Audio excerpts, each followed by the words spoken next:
Welcome back, Alchemist. This is Wealth Principle 47. We've been traveling through the Wealth Principles for 47 months. Now, Wealth Principle 47 is HyperFocus.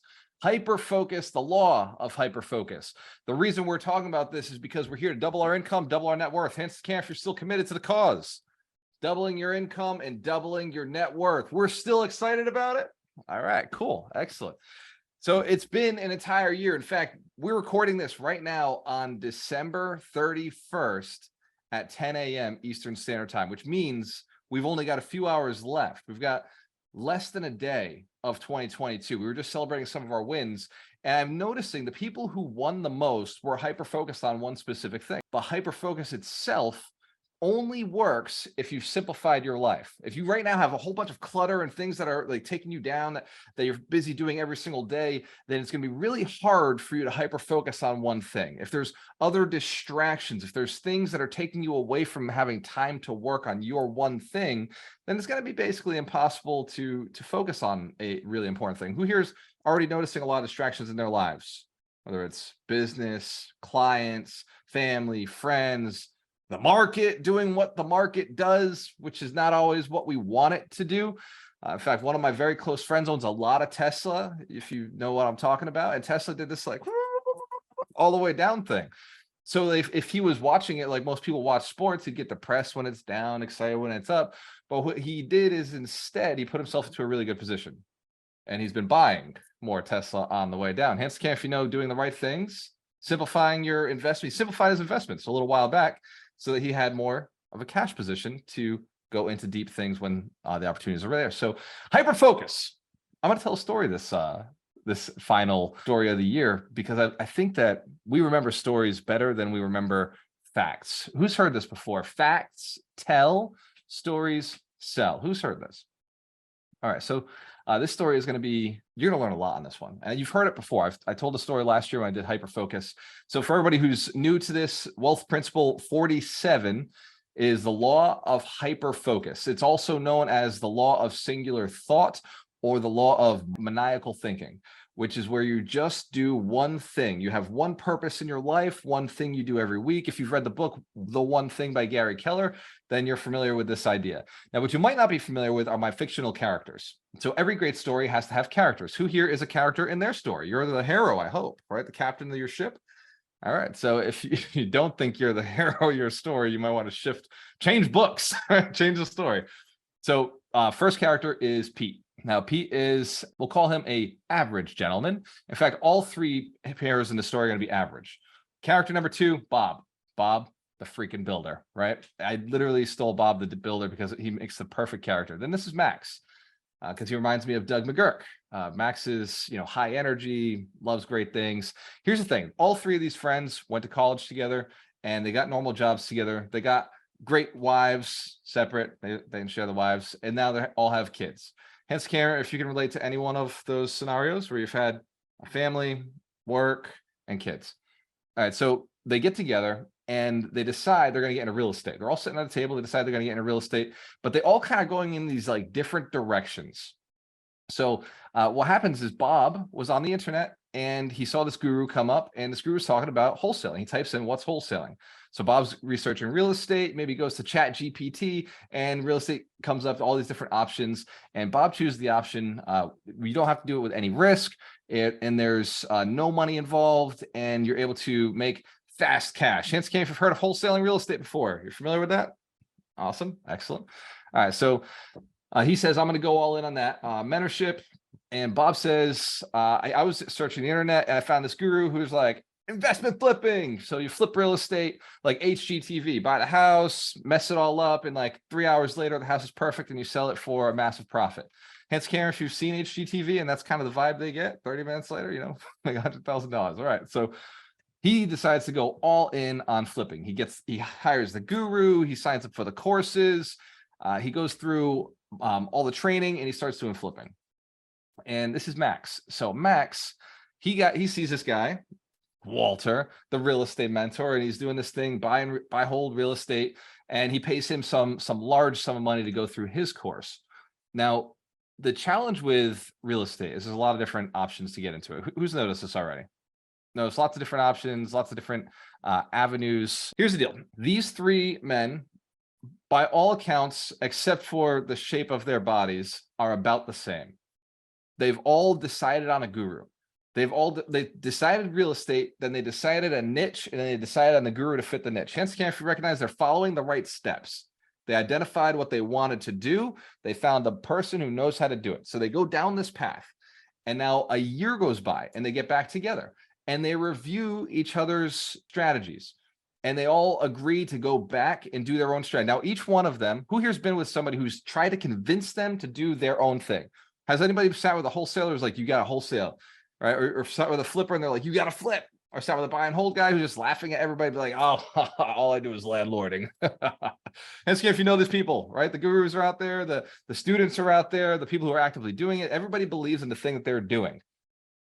But these three friends decide to just love each other for who they are. They go back a year, another year comes by, another year comes by. Finally, year 4, they sit down at the table and they put their income statements and their net worth tracking statements. First friend, Pete, he's done 5 flips in year 1, 5 contracts, wholesaling contracts year 1, then he did 10 the next year, then he did 20 the next year, and then he did 40 the next year. Who here knows doing 40 wholesale deals is a lot of work. It's a lot of work. It's definitely a lot. And then number 2, that was Bob the Builder. Bob does 1 flip in year 1, he does 2 flips in year 2, he does 4 flips in year 3, he does 8 flips in year 4. And we know flips average about $50,000 per flip. Wholesale deals about $5,000 flip. Hence, if you agree with those numbers, that's about accurate. So by year 4, we've got Pete is earning about $200,000 a year. We've got Bob is earning about $400,000 a year. By the way, these are year 4. These are not beginning year numbers, right? Year 1 sucked for everybody. Pete made $25,000 in year 1. Bob made $50,000 in year 1. Hence, if that makes sense. Sounds about right. You did 1 flip or did 5 wholesale deals. Now, Pete, obviously maximizer, the real estate guy, the landlord. So he has bought a 3-family on year 1. Who here knows that's probably the easiest place to start. If you don't have a bunch of capital, you can do owner occupied 3-family, start off with a small multifamily. So he starts with a small multifamily. Year 2, he buys a 6. Year 3, he buys a 12. Year 4, he buys a 24 unit. Hence, if you understand, that's pretty reasonable. He's just buying 1 deal per year, 1 rental property per year. Maybe he's doing the BRRRR method. Maybe he's pulling money out of other properties. Maybe he's buying things seller financing subject to. Who would like to go take a look at the numbers? Interested in seeing the actual spreadsheets? All right. So this is why today the talk took a little bit longer for me to get started. I had to go do the research. And the research is this.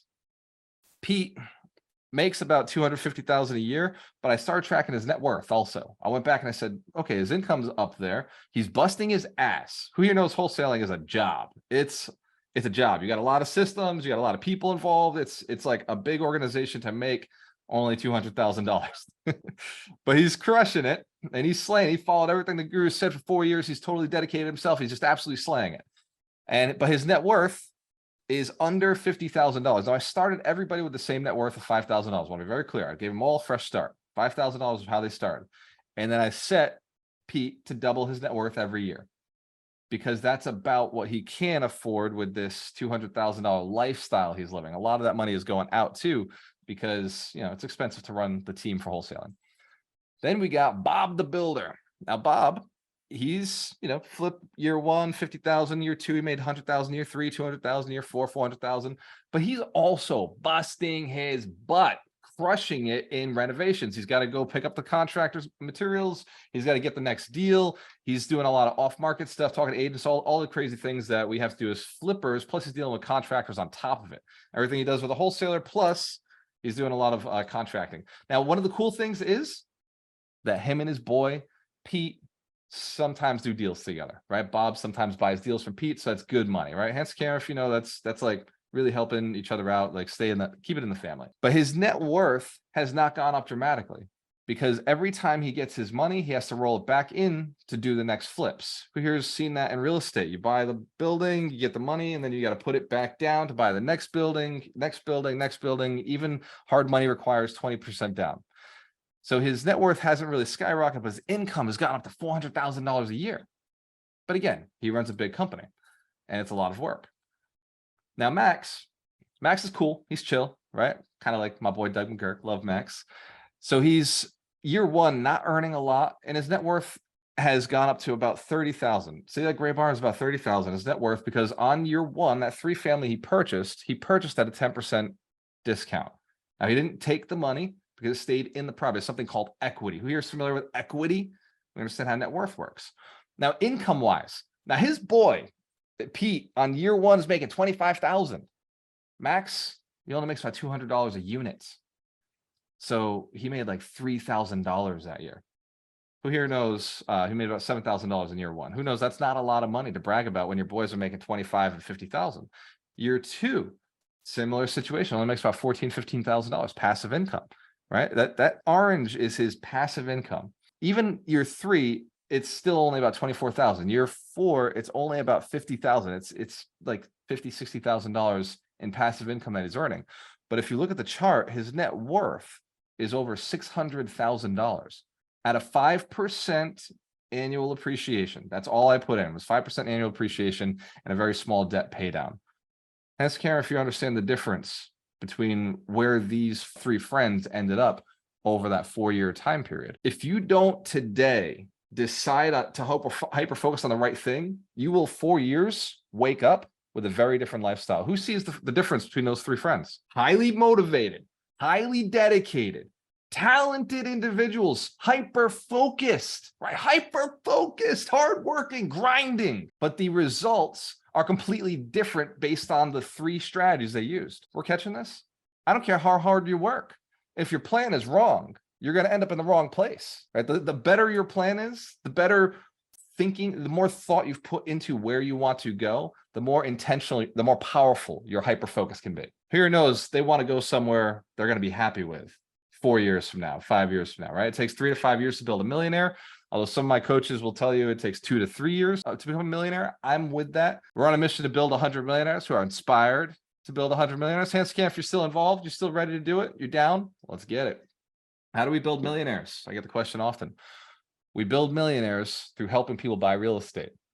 Am I a real estate agent? Yes, but I will not ever walk you through a property. If I am walking you through a property, I've messed something up. Something has gone terribly wrong in my life. So if you see me walking through a property and acting as a transactional agent, I've made a mistake. But we do it through teaching realtors how to work with investors. Who here knows a realtor in Alchemist Nation? Know anybody? Yeah. That's the person you should work with, right? If they're a realtor in Alchemist Nation, I like them more than I like any other realtor, because at least that realtor is focused on doing things morally, ethically, legally. They understand how to evaluate properties. They understand how to find off-market deals, and they understand your goals as an investor because they're also an investor. Who here agrees? I'd rather work with a realtor from somebody within Alchemist Nation. I don't care what brokerage they're at. I don't care. The broker doesn't matter. All that matters is that the agent has the abundance mindset. The agent's going to outwork for you. The agent's going to go out and do whatever it takes to help you become a millionaire because they're also committed to build 100 millionaires. That's what I've been teaching lately, is work with investors. In my class, Work with Investors, I teach how to build millionaires. That's my only focus. This year, we're building our 100 millionaires. And after this, I'm teaching 100 realtors how to build 100 millionaires. Hence, Cam, if you're willing to go tell a realtor to get their ass in this course and make it happen, hell yeah. If you know any realtor, send them to workwithinvestors.com, because I'm tired of the industry being just ridiculous. And that's my hyper focus for the next couple of years, is clean up the industry. So how do you do it? What are some of the benefits? Before we dive into how, what are some of the benefits? There's four benefits to hyper focus. The first is increased productivity. When you know what you want, it's easier to say no to things, and it's easier to get really good at one thing. Like Mike Shine, he's an attorney, and we call him the holistic attorney, right? He's the closer. He's also the keeper of the books. The strategy for a great attorney is not to do all of the documents. A strategy for a great attorney is to hire a great paralegal and team to do the documents, and then to be out networking and having connections with human beings. Because he hyper focuses on the relationships. He hyper focuses on partnerships. He's able to have a much better impact than the average attorney in this business. Most attorneys just sit there behind their desk wondering where the next client's going to come from. Mike goes out and wonders what the next deal that the client is doing. He already assumes the client because he's out there hunting and looking for them. Does that make sense? He's hyper focused on serving and hyper focused on building millionaires, which means they have to have deals. It means they have to be real estate investors, have to be working with realtors who are working with investors. Number two, benefit, Improved quality. When you hyper focus on doing your one business, your clients will notice it because you're going to have more knowledge, more experience.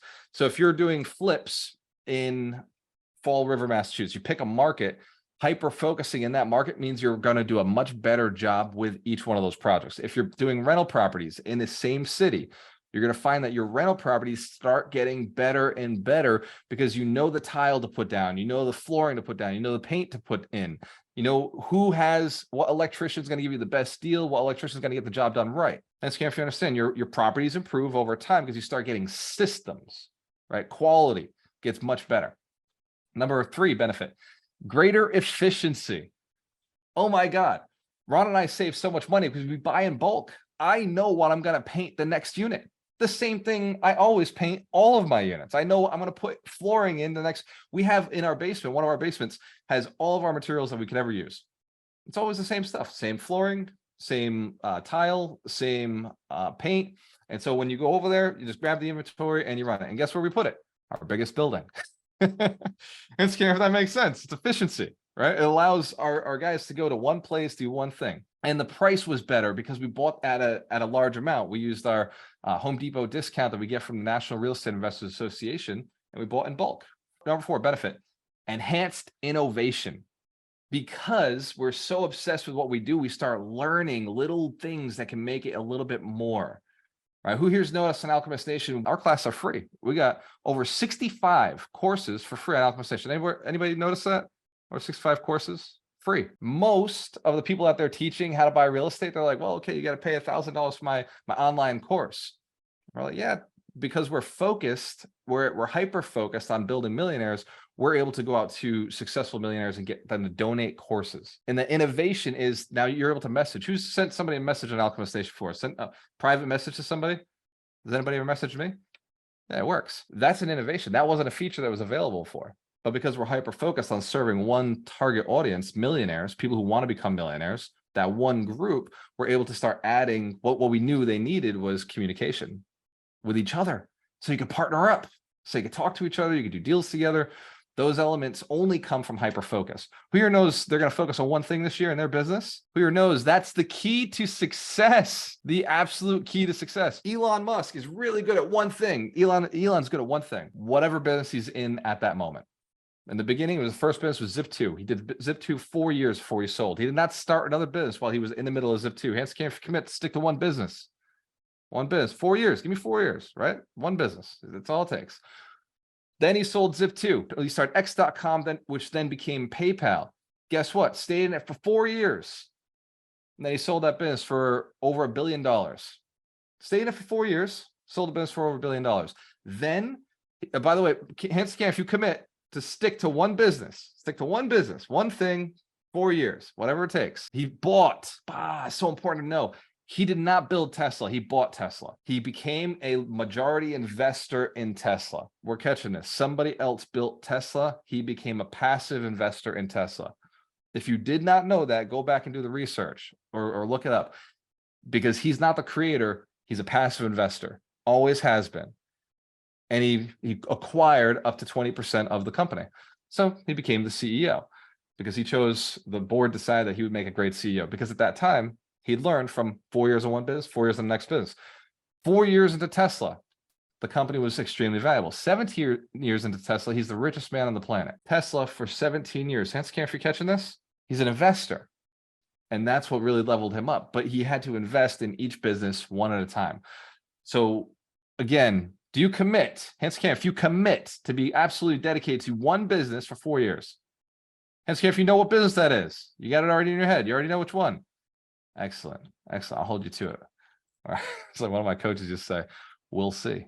All right. So here are the 5 steps to becoming hyper-focused. 5 steps that you can apply today to become hyper-focused in your business. Step number 1, set clear goals. And if you want to set clear goals, Vinny Chopra just gave us a full goal setting worksheet. It's 5 pages, but it's super deep. It goes deep. This is goal setting worksheet from a billionaire.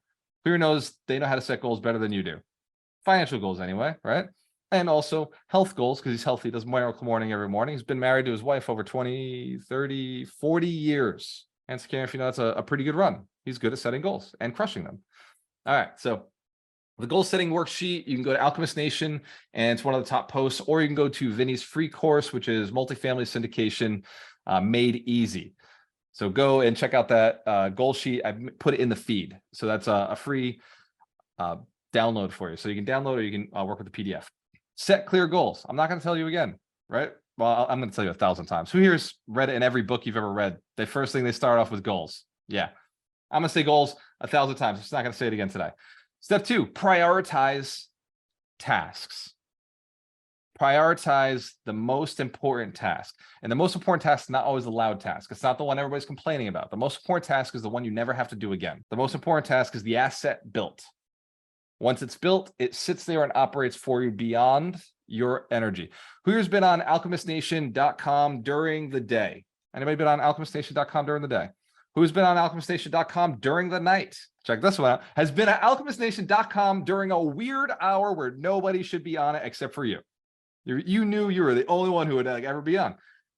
I was not on because we built an asset. We built something that you can leverage anytime you want without taking any time from me. Who here's gained value from something you gained from Alchemist Nation that didn't have to do with me directly, didn't take my time directly? Excellent. Give yourselves a round of applause. I love you. Thank you so much. My time is so valuable, and I appreciate your time. So you can on demand go and check things out. That's an asset. That took a long time to build, and it took a lot of money, a financial investment in the employees and the developers and the people that we brought in to put everything the way it does. And it building the relationships with the other influencers, the other coaches, the speakers who are putting their courses out there. All assets. I prioritize those assets over the one-on-one call with somebody who is brand new, who I've never met before. Hence, Cameron, if you know, that makes a lot of sense. People who are already committed to building for you, like employees to me, or partners to me, or even contractors to me, are more important than my clients. I will always prioritize the people who are building assets before I prioritize my client, because their priority is the client. The client is not my priority. That is their priority. Does that make sense? If you still think the client is your priority, you're still in the business. You've got to pull yourself out of the business and make your team your priority. This making sense. This is something we talked about at the summit on the VIP day. If you're not there yet, it's okay. We'll get you there. Step 3, eliminate distractions. We did this last week in Wealth Principle 46, which is simplify your business. You must eliminate all distractions. Distractions come up in so many forms. 1, TikTok. 2, everything else on your cell phone, except for calling the person who you're supposed to be calling right now, except for creating the content, creating the text, creating the email, giving the high five, making the handshake, showing up to the event, booking the appointment, scheduling the call. And Scan, if you understand, if it's not one of those things, it is a distraction. But I 100% guarantee you, if it involves a screen and there's not another human being actually in conversation with you on that screen, that is a distraction. If we also, I got to say this, because we also will say, oh, I was learning, I was educating myself. Who here's read books and said that was business related? Anybody done that? It's not true. Reading books does not make you money. Reading books does not change your life. Implementing books makes you money. Implementing books changes your life. We were taking a course and be like, oh, it's a business. It is a business expense, but I'm working. I'm at this course. I'm at this event. I'm working. We've all felt that. We've all thought that. No, what you're doing is preparing to work. You're getting ready to work. You're getting your mindset right to go and do the work. But the real work is the conversations you're having with each person. Now, what brings the work, makes it work, is obviously your mindset. So super important. Step 4, practice mindfulness, which is why we read the books, which is why we go to the courses, which is why we spend time in meditation. That practice allows you to make clear decisions, good decisions that are long-term. Who here's felt sometimes maybe they've made a decision that was like, not the best decision? Has anybody ever been a little stretched from both sides, stressed out, and the decision that came out of it was just we'll call it was a half-assed decision? And then who's had to deal with the repercussions of a shit decision? Has anybody had to put up with I made a mistake and now I got to stick with the things I said I was going to do? I hate that. It's the worst. So mindfulness protects you from your worst enemy, which is a tired version of you, right? Let's be real. There's two versions of you that you just don't want to do business with. One is drunk, the other one is exhausted, right? Like if you've, and they're both about the same. They're kind of, they're whatever kind of personalities. But there's one personality with you that you never, ever, ever make a mistake. And that is when you're absolutely certain of yourself. When you're in a state of joy, bliss, love, or confidence, you always make the right decision. Who's noticed that? You make decisions that were clear when you were in a state that you felt empowered, when you felt strong about who you were and where you were going. Yeah, okay. I realize not everybody feels like empowered at all times.